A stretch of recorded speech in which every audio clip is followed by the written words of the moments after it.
Hello and welcome to Feedstuffs 365. I'm Sarah Muirhead. We have back with us today Dr. Al Kertz of Anthill, LLC. Al's a regular columnist to Feedstuffs, and you can find his most recent column here in the digital edition of Feedstuffs, which comes to your email inbox this week. So welcome, Dr. Kertz. Nice to see you again. Good to be back again. For those of you that are joining us here today, we thank you for taking the time to tune in. If you have any questions, feel free to post those in the chat area there to the right of your screen. If you're joining us through social media, Facebook, Twitter, or LinkedIn, simply post your questions directly in those channels. So Dr. Kertz, tell us about your topic today and why is it an important one for the dairy industry? What are we going to talk about? We're going to talk about heat stress, and it's already an issue in some parts of the country. We know from a lot of studies done with dairy cows, the negative effects of heat stress on cows, lactating cows particularly, and somewhat on dry cows as well. But there's very little work done with calves and heifers in regard to heat stress. One study I reviewed in 2009 in Feedstuffs was from California, in which they found that if they shaded heifers versus sprinkling them without shade, that they gained more, they ate more, and they gained more. So shade is a very key part of that. But as I said, there's very little work done with calves and heifers. And so today we're going to take a look at a study. Very good. Yeah, you've got some research and it's in your column, as I mentioned, so folks can take a look and dig into that. But tell us a little bit about this research, what you're seeing when it comes to heat stress in dairy animals and specifically this area. And so I'm going to just, make it easy, turn the floor over to you and let you walk us through that. Okay. This study was done based on a genetic alteration. It's called the SLICK1 gene, something I didn't know that much about until more recently. And what they found with lactating cows is that they have more milk production and better intake if they have this gene. This gene provides a, let's see, where is it? It's a dominant heterozygous gene. So that means it comes up, it's not recessive. So that's good in that sense. And what they found is it reduces the body temperature of dairy cows compared to non-slick half siblings. And that it also affects the hair coat. Their hair coat is thinner and maybe even a little more shiny. So physically, sometimes you can tell the difference.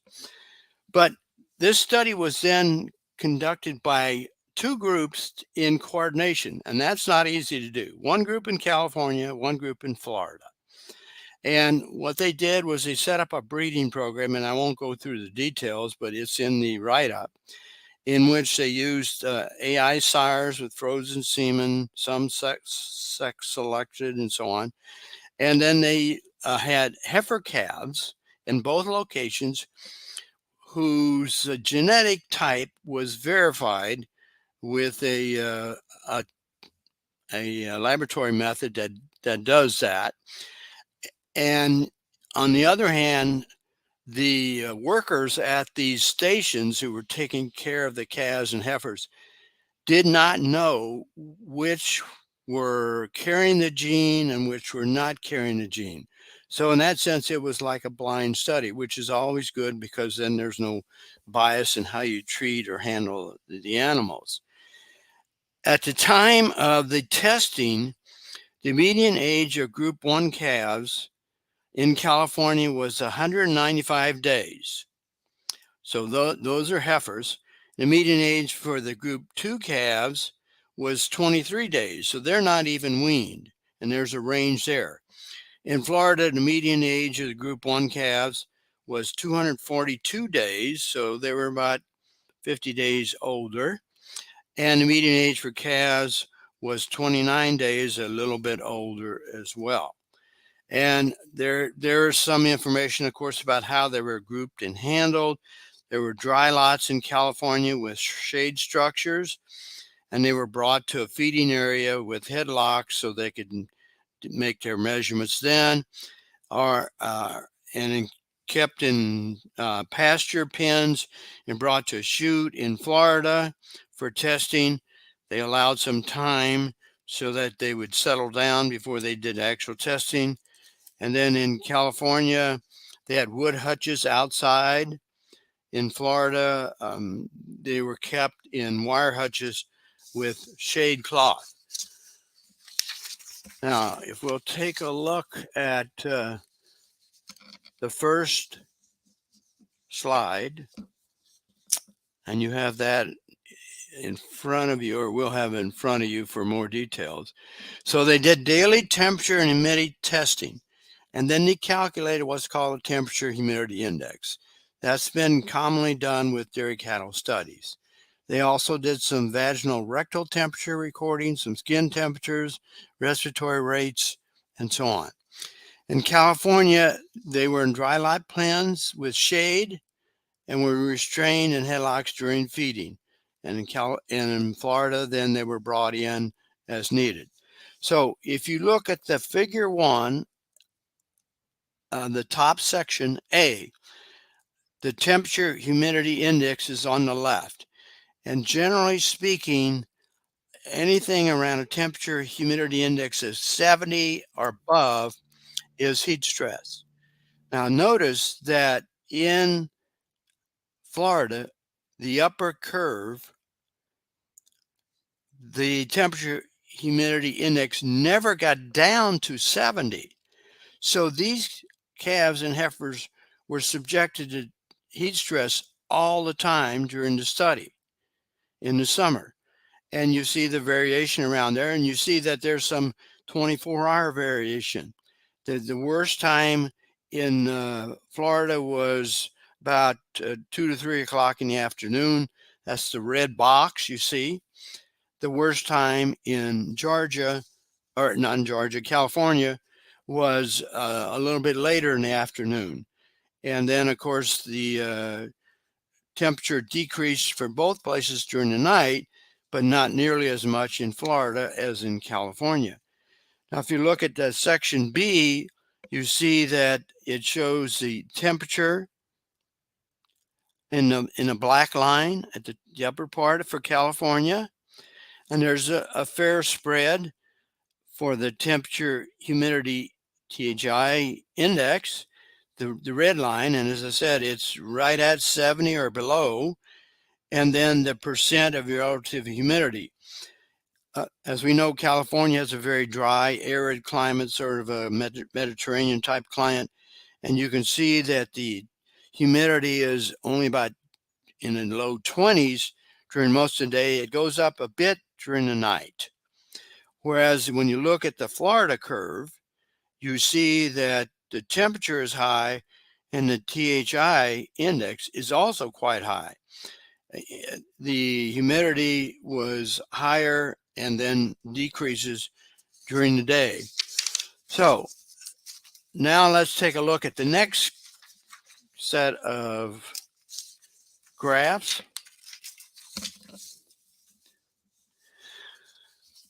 And we see there are various sections there. The rectal temperatures of the SLICK animals was 39 degrees centigrade, and that was a little lower when they, a little higher when they had the non-SLICK animals.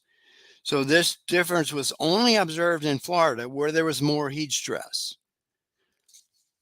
Now, regardless of the genotype, California animals had lower rectal temperatures than Florida animals. So that gene was having an impact, more so in California.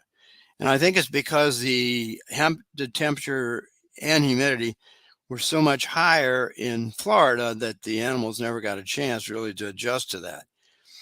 And so the next thing was to look at the respiration rate. That's figure 2B. There was no difference overall, even between the two although the Florida had the highest respiration rate, there was no difference between the age groups in California. They also did a clipped skin area where they measured the temperature, and they didn't find any differences by the genotype, Florida versus California, or group 1 or 2.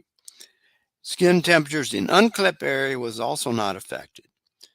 The genotype had no effect on sweating rate, regardless of presence of hair. That's with or without clipping. But overall, California heifers sweated more than Florida heifers in the clipped skin areas. Now, keep in mind that the temperature was and the humidity, especially, were lower in Florida than in California than in Florida. And you know from your own experiences, if you're sweating and you've got sweat on your skin and you get a breeze, how that cools off the skin area. And we also know that when the humidity is higher, you sweat more, and so that's a response to that. But with the higher humidity, the sweatness doesn't work as well. That's why the evaporative cool cell systems don't work as well in high humidity for cattle as it does in lower humidity. Now, genotypes had no effect on sweating rate regardless of presence of hair. California heifers sweated more than Florida heifers. We talked about that. Regardless of genotype, daughters of one sire had higher respiration rate. So there's a genetic difference, not due to the genotype. And the SLICK animals kept a more stable rectal temperature versus the non-SLICK as the temperature humidity index increased, whereas the non-SLICK animals experienced an increase in temperature in response to increasing THI. Now, there's some overall comments about these graphs we've looked at, and we'll continue to look at this one. The average THI experienced by the animals during the data collection in California was 72. So that's just marginally above what is considered to be heat stress in dairy cattle. Whereas in Florida, it was 90.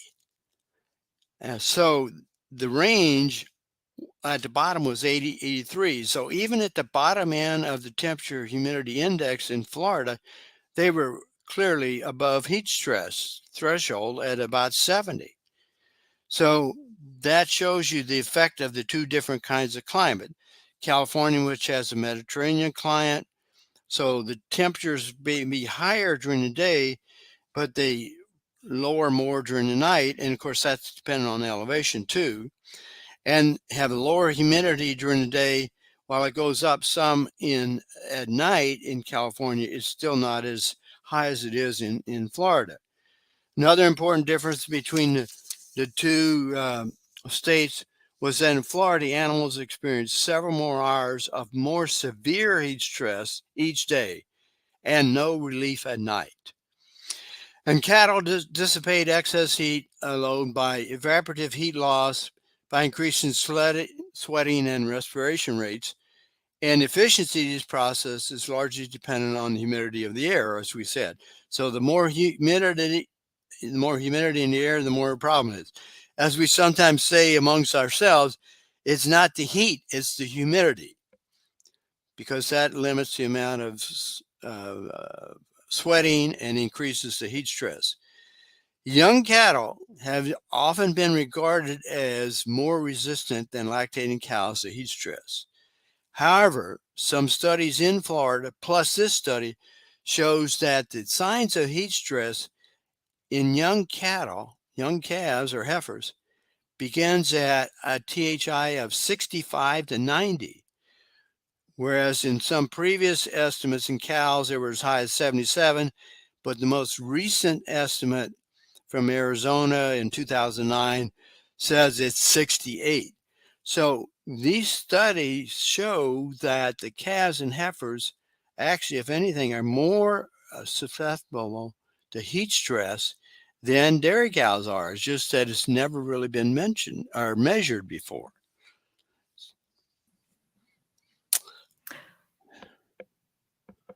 So Sarah, Okay, all right. I'm sorry.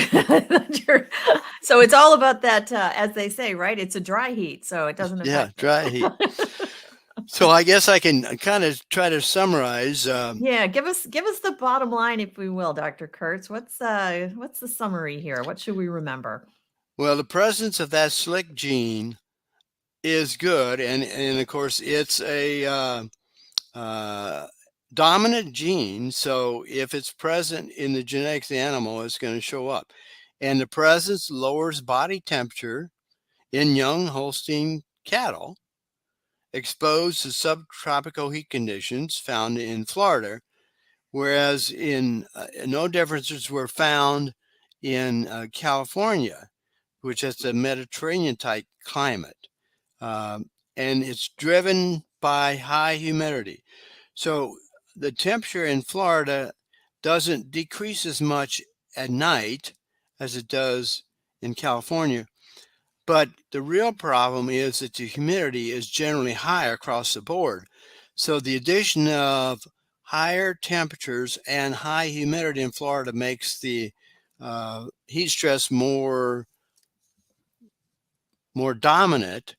Whereas in California, in this study, they found that while they had higher daytime temperatures, they had more relief at night and lower humidity.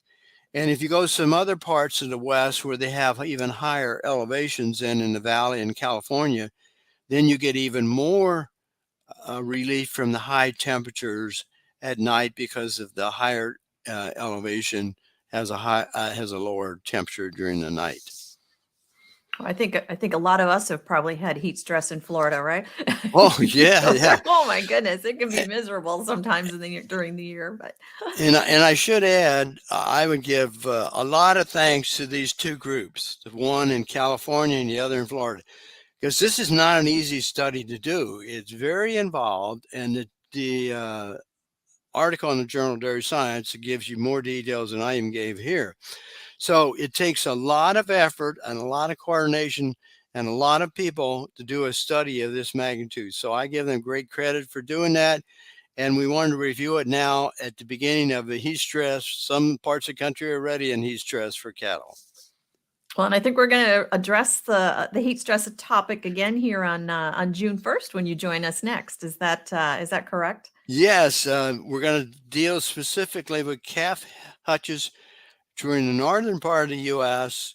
because it's commonly assumed when you're in the northern part of the U.S. that there isn't much heat stress. So we'll see what happens. That'll be interesting. That's going to be June 1st, 1 o'clock Central. So make a note to put that on your calendar. Thank you so much for your insight today, Dr. Kertz. Always great to have you with us. Good to be with you again.